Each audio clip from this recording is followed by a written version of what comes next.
we've had CISOs for a long time, but now we're starting to see the emergence of the BISO role, Business Information Security Office. Can you explain that to us? What is it and how did it arrive on the scene? Yeah, absolutely. So the idea, of course, is that there's a separation to some extent that naturally occurs between the people that try and protect the organization and the people that use the organization's resources to create business and generate revenue. And for a long time, the two teams just didn't play together, right? They looked at the IT department as just an enabler of whatever it is they did and more of a hassle.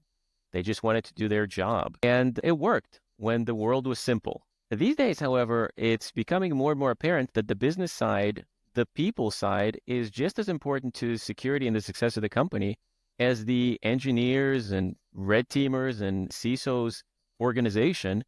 And so all of a sudden, all of these people have to cooperate. They have to not only work together, they need to understand each other. So where the BISO comes in is their job is to help the cybersecurity initiatives succeed by working, whether it be holding the hand of our product makers and walking them through the process, maybe explaining the why, where these priorities come from, maybe being the person who listens to their feedback and really understands why a cybersecurity initiative is not even compatible with the way the business runs, and then taking it back to the cyber organization and saying, we need to realign how we're doing things.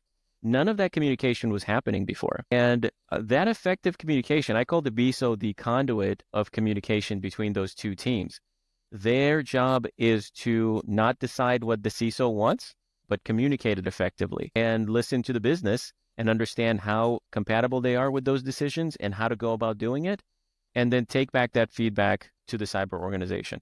So it's that conduit of information. That's where the BISO comes in, right? They enable the success. Very cool. Yeah, it's like an advocate or an emissary. What is it called? What do we have at other countries? They sit in the embassy. Ambassadors? Yeah, you are a cybersecurity ambassador for the company. That's right.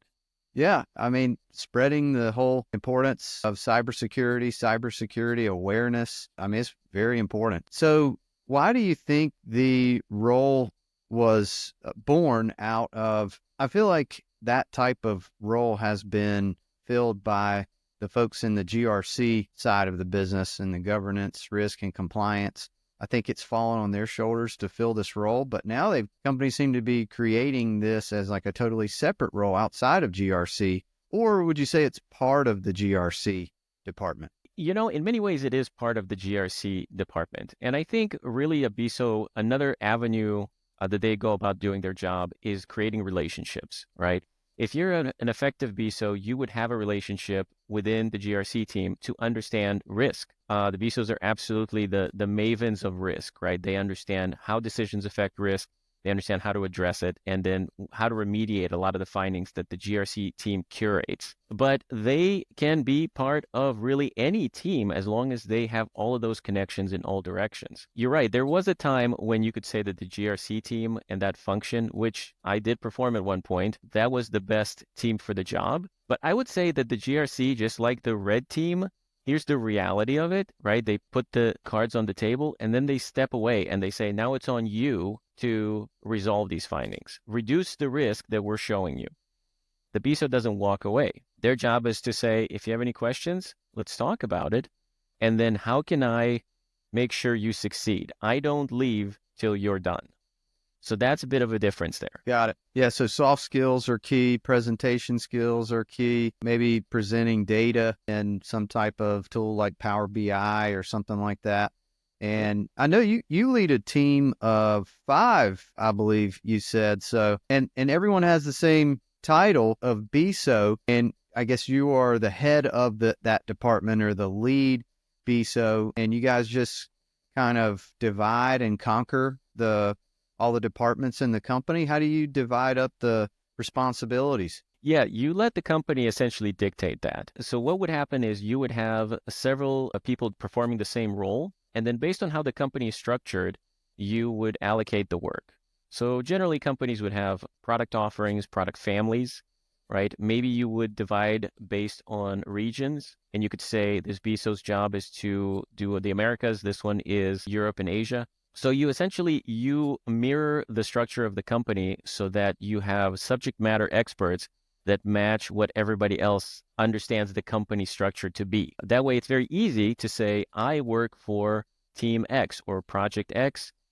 I know who the BISO is for that. And then you go over and reach them. Very cool. Yeah, I haven't Yeah. filled a BISO role yet, but I'm starting to see it pop up more and more on the job boards. And I suspect it's any week now, I will have a job order for a BISO. So yeah, I'm looking forward to it. It seems like a fun position to get involved in. For those who are early in career and they are listening to this podcast now, and maybe they want to aspire to be a BISO one day, what advice would you give to them to find their way into that career? So first of all, a BISO is absolutely a senior role. You want somebody who's looking to get into leadership, somebody who essentially chose that over maybe a different director role, or they're looking to get eventually.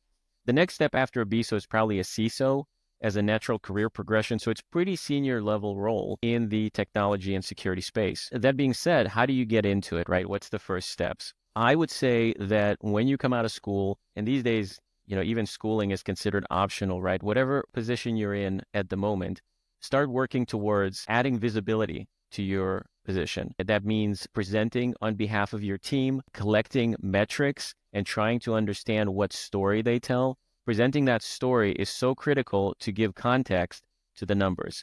It's the classic, I can give you the dashboard, but the understanding is a whole nother set of skills or discussion. So that's the kind of experience that you would be collecting. And then as you keep doing that, you will start getting more mature senior roles where your main function is to understand those kind of problems. And right now I'm writing a story, a two-parter about being a BISO. First one explaining what it is.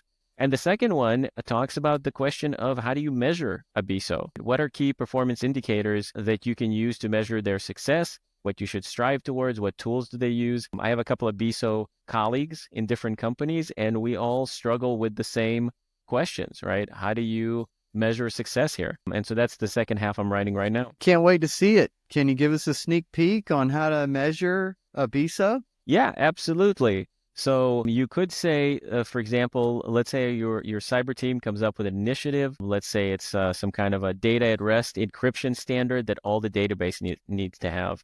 Then you take that information and you go sit with your business teams and you say, this is all your databases. We need to encrypt them. This came down directly from our CISO. And then let's say they don't get it done. Do you blame the BISO? Where does the BISO fit into that failure? And so that discussion, really, you need to focus on what was the BISO's role here.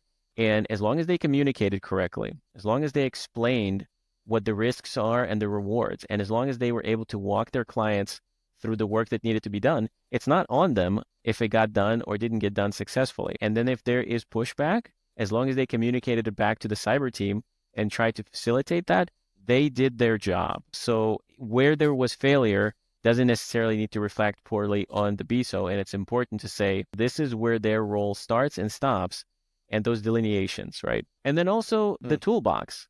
What do you have as a BISO? The dashboards, the presentations, the skill sets, the website. What should all of that information contain? So it's that kind of thing. It's interesting. I feel like as the market becomes more aware of this role, a lot of CISOs are going to raise their hand to their CEOs and CIOs and ask, like, hey, can I transition over to the BISO role? Like, I don't want to be CISO anymore.